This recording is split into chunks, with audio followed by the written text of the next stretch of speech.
तो ये चैप्टर की शुरुआत वहीं से होती है जहाँ लास्ट चैप्टर खत्म हुआ था। मेन कैरेक्टर और गिल्ड मेंबर्स टावर में एंटर कर रहे होते हैं, तभी यहाँ पर एक लड़की सभी मेंबर्स को काउंट कर रही होती है। वह सबको उनके नाम और गिल्ड के नाम से बुला रही होती है। मेन कैरेक्टर को दिखाया जाता है, जो ये सुनकर डर जाता है और उसको रोकने को कहता है, लेकिन वो लड़की उसका नाम बोल चुकी होती है।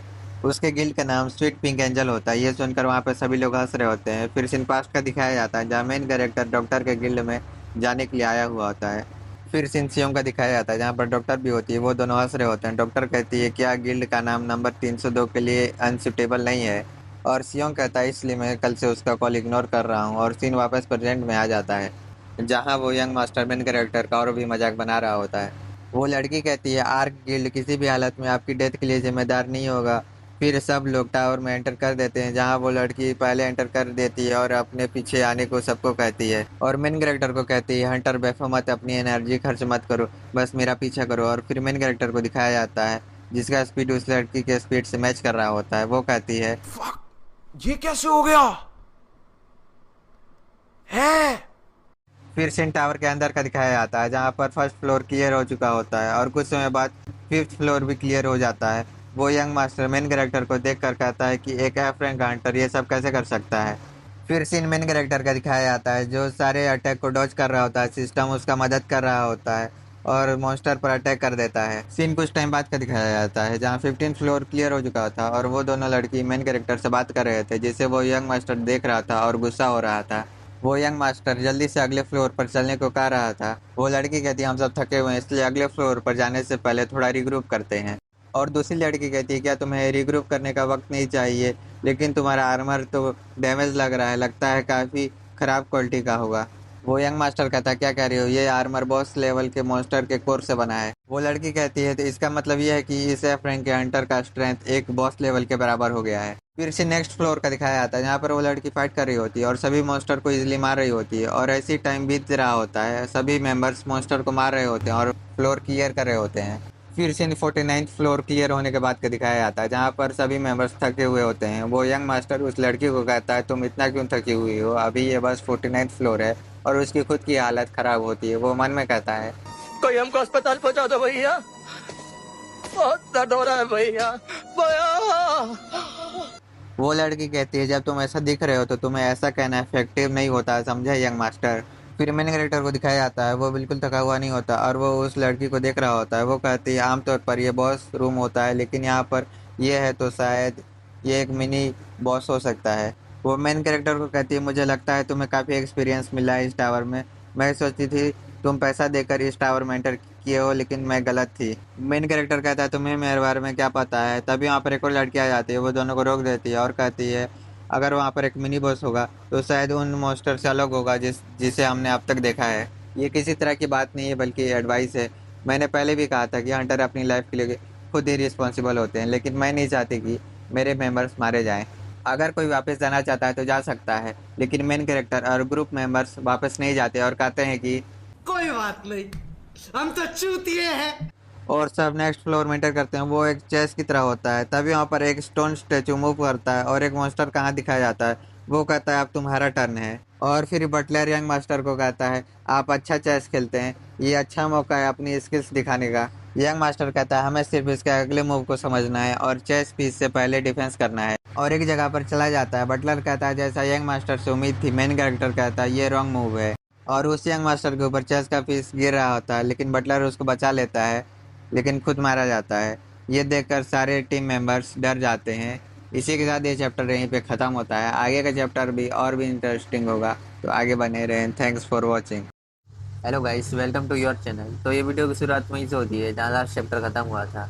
बटलर की डेथ की वजह से सभी लोग डरे हुए थे। वो लड़की कहती है, हम लोग चेस बोर्ड पर आ गए हैं। यंग मास्टर को दिखाया जाता है, जिससे बटलर की डेथ की वजह से शॉक में रहता है। वो कहता है, मैं आपको वहाँ से निकाल दूंगा, और उसको निकालने की कोशिश करता है, जिससे बटलर का हाथ उसके हाथ में आ जाता है। उस यंग मास्टर के ऊपर एक चेस का पीस गिर रहा होता है, लेकिन वो लड़की उसको बचा लेती है। और दूसरी लड़की मेन कैरेक्टर से कहती है, तुम्हें इस रूम के बैटल मेथड के बारे में पता है क्या? अगर हम इस फाइट को और देर तक करेंगे तो हम सब मारे जाएंगे। मेन कैरेक्टर कहता है, मैंने तुमसे पहले ही कहा था, वो बैटल मेथड बहुत बोरिंग है, इसमें मज़ा नहीं आता। और दूसरी लड़की कहती है, हमें बस इस गेम को पूरा होने तक सरवाइव करना है। अगर एक भी मेंबर एंड तक सरवाइव करेगा तो वो मॉन्स्टर सामने आ जाएगा। मेन कैरेक्टर कहता है इससे बेहतर है कि कोई आसान तरीका नहीं चुन ले। अगर कोई पीस मूव करने के लिए नहीं होगा तो ये गेम खुद ब खुद खत्म हो जाएगा और इस रूम का बॉस भी रिवील हो जाएगा। और सब मिलकर चेस के पीस को डिस्ट्रॉय कर रहे होते हैं और फिर सीन उस मॉन्स्टर को दिखाया जाता है जो हाथ से अटैक कर देता है। मेन कैरेक्टर सारे अटैक को डॉज कर रहा होता है और रियल मॉन्स्टर को ढूंढ लेता है। सिस्टम से रूलर बेफोमोथ स्किल एक्टिवेट हो जाता है और फिर एक लड़की को दिखाया जाता है। वो फोन में मेन कैरेक्टर के बारे में बात कर रही होती है कि ये वही आदमी है जो उस वक्त पूल पार्टी के टाइम पानी में गिर गया था। उसने टावर ऑफ लेवरिथ डंजन को क्लियर करने में हिस्सा लिया है। और कॉल के दूसरे साइड उसी लड़की को दिखाया जाता है जो मेन कैरेक्टर से पैसा मांग रही थी। और फिर वापस फाइट का दिखाया जाता है सिस्टम स्टेटस विंडो जिसमें लिखा होता है कि जब रूलर बेफोमथ बैटल में शामिल होगा तो ये स्किल ऑटोमेटिकली एक्टिवेट हो जाएगा। अगर एक्साइटमेंट लेवल बढ़ता है तो स्टेटस 30% इंक्रीज होगा। जब किसी स्पेसिफिक टारगेट से फाइट करेंगे तो आपको मिला डैमेज 50% तक कम होगा और अटैक पावर 30% तक इंक्रीज होगा। फिर फाइट का सीन दिखाया जाता है जहां मेन कैरेक्टर उस मॉन्स्टर पर एक्स से अटैक कर देता है। वो मॉन्स्टर मुश्किल से उससे बचता है और फिर उस लड़की को दिखाया जाता है जो फ़ोन पे बात कर रही होती है। वो कहती है तुम्हें तुम्हें उसे वल्करी से नहीं मिलने देना होगा चाहे कुछ भी हो जाए। मैं नहीं चाहती कि वल्करी किसी ऐसे इंसान के क्लोज में जाए जिसने उसके बाल खराब कर दिए हो। बात दरअसल वो नहीं है जो मैं कहना चाहती हूँ। तुम्हें क्या लगता है एक एस रैंक का हंटर जिसके पास सुपर ह्यूमन पावर है एक पूल में डूबकर बेहोश होने के कितने परसेंट चांस होंगे? चांस है 0%। फिर सीन वापस फाइट का दिखाया जाता है जहाँ मेन कैरेक्टर रेविन का स्किल यूज कर देता है गीगा ब्लेज और उस मॉन्स्टर पर अटैक कर देता है। और फिर दो कैरेक्टर को दिखाया जाता है जो आपस में फाइट कर रहे होते हैं। एक आदमी को दिखाया जाता है जो कहता है एस रैंक के हंटर एपिक रैंक के मॉन्स्टर भी उसके सामने नॉर्मल मॉन्स्टर की तरह लगते हैं। मेन कैरेक्टर भी वहाँ होता है और फिर एस रैंक की हंटर आती है जिसका नाम वल्करी होता है।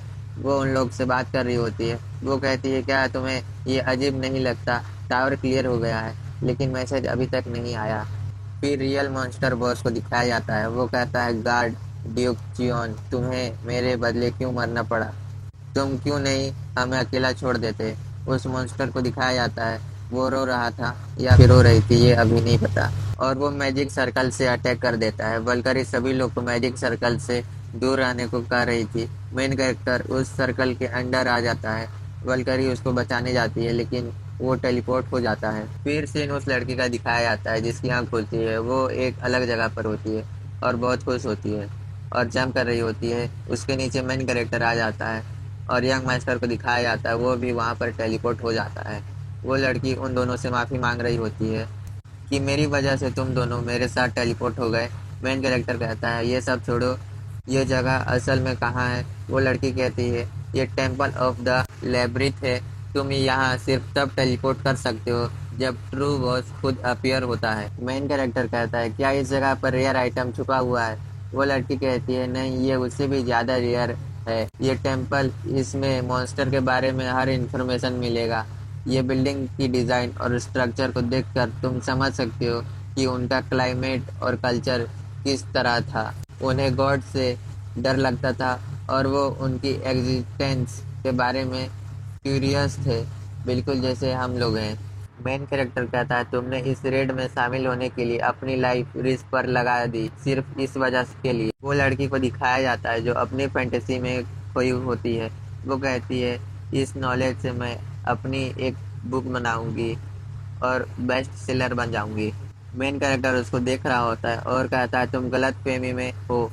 ये टेम्पल सिर्फ दिखने में सुंदर है। ये सिर्फ मॉन्स्टर के लिए एक कॉन्सेप्ट है। मॉन्स्टर के मन में एक सिंपल ऑर्डर आता है जो कहता है इंसानों को मार दो। फिर वो लड़की मेन कैरेक्टर को बुलाती है। वहाँ पर दीवार पर कुछ बना होता है। ये टावर ऑफ लेवरिथ के बॉस की स्टोरी लग रही है।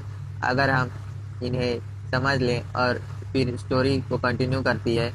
एक बार एक एक्सीलेंट किंग था। वो एक ब्यूटीफुल बेलेक्ट्रिक्स किंगडम का रूलर था। उसका नाम राइजिल था।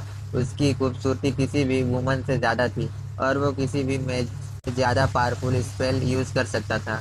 उसका ह्यूमर्स आसपास के कंट्री तक था। उसका इन्फ्लुएंस इतना स्ट्रांग था कि दूसरे कंट्री के सिटीजन भी उसे सर्व करते थे। लेकिन एक परफेक्ट इंसान के कई दुश्मन होते हैं। आसपास के कंट्री के किंग ने बेलेट्रिक्स किंगडम से वार करने का डिसाइड किया। किंग को बचाने के लिए पुराने किंग का बड़ा बेटा उसका भाई चेरोन ने ब्लैक मैजिक यूज किया। किंगडम के आर्च मेज ने और पावर पाने के लिए अपनी बॉडी उस ट्री स्प्लिट को दे दिया। राइजिल रिग्रेट कर रहा था। उसने सिर्फ किंगडम और उसके लोगों की शांति चाहता था। जो लोग उसका साथ देते थे और जो सिटीजन उस पर विश्वास करते थे, राइजल वार में उन्हें सेक्रीफाइस होता नहीं देख सकता था। इसलिए उसने एक फोर्ट्रेस बनाया, द टावर ऑफ लेवरिथ। फिर मेन कैरेक्टर और यंग मास्टर को दिखाया जाता है। यंग मास्टर जो पहले से ही गुस्से में था, वो उस दीवार पर अटैक कर देता है। वो लड़की कहती है, तुमने ये क्या कर दिया, अब पता नहीं आगे क्या होगा। तभी वहाँ पर बॉस आ जाता है। वो मेन कैरेक्टर और सब पर अटैक कर देता है। मेन कैरेक्टर को दिखाया जाता है जिसकी आँख खुलती है, उसके सामने एक लड़की का डेड बॉडी होता है। तभी वहाँ पर राइजिल आ जाता है। वो कहता है ये मेमोरी उस चीज़ को दिखाती है जिसे तुम अपनी ज़िंदगी में सबसे ज़्यादा रिग्रेट करते हो। मैं तुम्हारी मदद कर सकता हूँ इसे रिवाइव करने में। मेन कैरेक्टर कहता है मैं नहीं करना चाहता। और फिर ये इल्यूज़न ब्रेक हो जाता है। मेन कैरेक्टर कहता है तुम्हें कोई अच्छा टारगेट चूज़ करना था, ये मेमोरी मेरी नहीं है। राइजिल वहाँ से जा रहा होता है लेकिन मेन कैरेक्टर उसको रोकने की कोशिश करता है। फिर उस लड़की को दिखाया जाता है जो मेन कैरेक्टर को होश में लाने के लिए उसको एक लगाती है। लेकिन मेन कैरेक्टर पहले से ही होश में था। वो लड़की मेन कैरेक्टर से माफ़ी मांग रही थी और मेन कैरेक्टर सोचता है ये मेरे से पहले कैसे होश में आ गई। यंग मास्टर को दिखाया जाता है जिसे होश में लाने के लिए उसे भी एक लगाया जाता है, लेकिन वो होश में नहीं आता। मेन कैरेक्टर कहता है और कोई तरीका है इसे होश में लाने का। वो लड़की कहती है अभी भी एक तरीका है जिसे मैंने इस्तेमाल नहीं किया। मेरे अंकल ने मुझे ये बताया था कि वो एरिया आदमियों की कमजोरी है, एक स्ट्रॉन्ग आदमी को भी एक हिट के सहारे से नीचे गिरा देगा। मेन कैरेक्टर उसको देख रहा होता है। ये दोनों यंग मास्टर के गोटे तोड़ने की प्लानिंग बना रहे थे। फिर सीन यंग मास्टर को दिखाया जाता है। वो भी इल्यूजन में होता है। जब वो बच्चा था तो कुछ लोग उसके बारे में बात कर रहे होते हैं कि ये वही बच्चा है जिसने जन्म लेते ही अपनी मदर की जान ले ली। यंग मास्टर ज़मीन में बैठा होता है। तभी वहाँ पर बटलर क्वांग आ जाता है। यंग मास्टर उससे कहता है क्या मैं इस टेस्ट की तरह असल लाइफ में फेल हूँ? मैं अपनी सिस्टर की तरह किसी चीज़ में अच्छा नहीं हूँ और मदर को भी मेरे जैसे किसी की वजह से क्यों मरना पड़ा? बटलर कहता है तुम ऐसा क्यों कहते हो?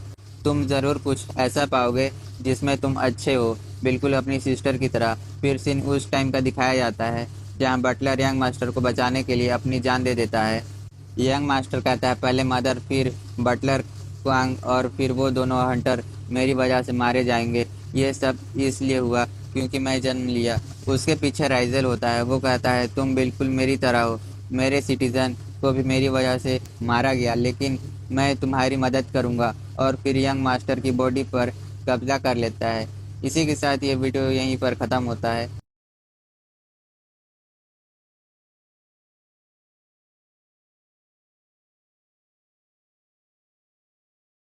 मिलते हैं अगले वीडियो में। Thanks for watching. तो ये चैप्टर की शुरुआत वहीं से होती है जहाँ लास्ट चैप्टर ख़त्म हुआ था। यंग मास्टर इल्यूजन में फंस गया था। उसकी बॉडी रेवन के कंट्रोल में थी। वो मेन कैरेक्टर और लड़की पर अटैक कर देता है। वो लड़की कहती है अगर हम साथ में उसे फाइट करेंगे तो शायद उसे हरा देंगे।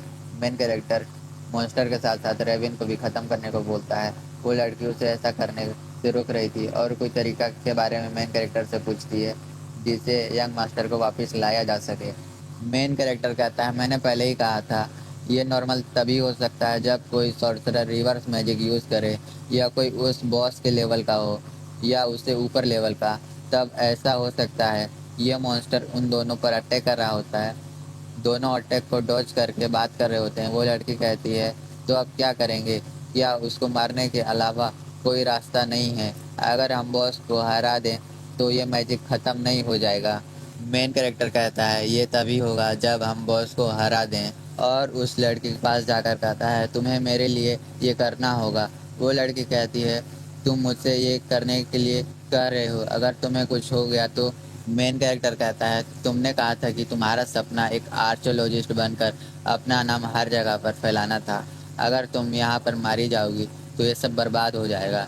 फिर वो लड़की मेन कैरेक्टर पर अटैक कर देती है जिससे ब्रिजर्क मोड चालू हो जाता है। फिर सिस्टम में उसको और कुछ स्किल्स मिलता है और वो लड़की पर अटैक कर उसको बेहोश कर देता है और मॉन्स्टर को फाइट करने के लिए बोलता है। वो मॉन्स्टर मेन कैरेक्टर पर अटैक कर देता है, लेकिन मेन कैरेक्टर उसका एक हाथ उखाड़ देता है और एक ईविल स्माइल देते हुए उसको ये हाथ लेने को कहता है।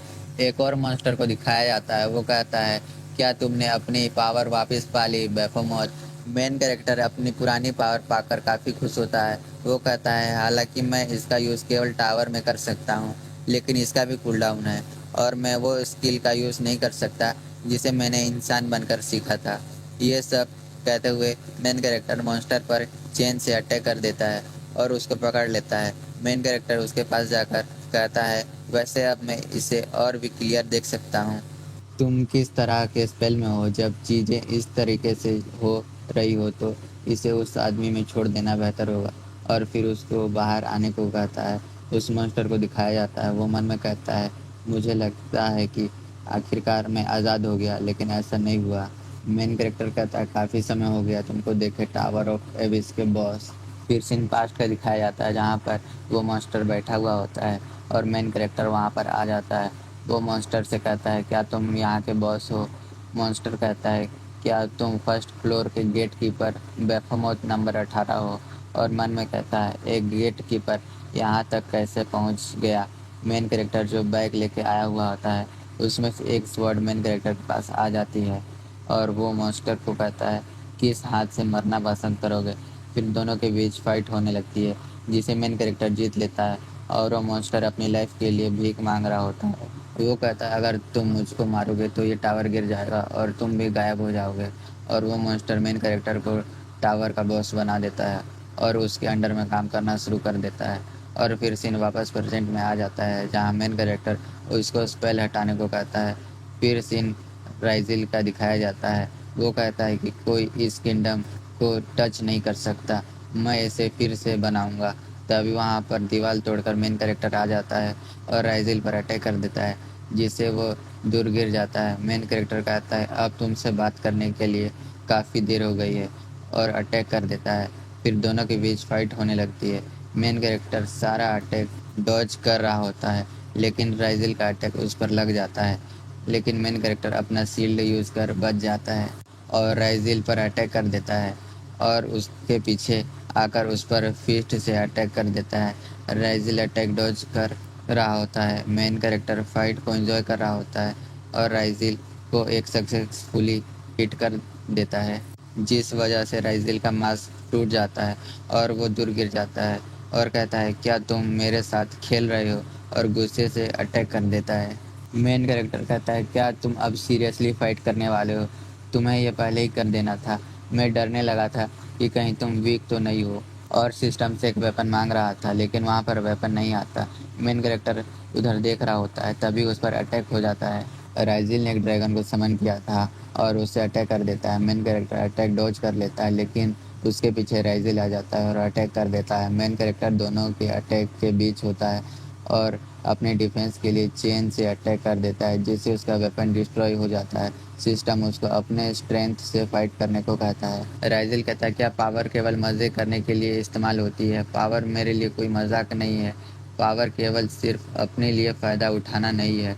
और बहुत सारे ड्रैगन को समन कर देता है और हर साइड से मेन कैरेक्टर पर अटैक कर देता है और कहता है कि मैं अपने ब्लैकट्रीज किंगडम के लिए कुछ भी करूँगा। उसके पीछे के ड्रैगन का सर अलग हो जाता है और सब ड्रैगन भी मारे जाते हैं। फिर मेन कैरेक्टर उस पर भी अटैक कर देता है।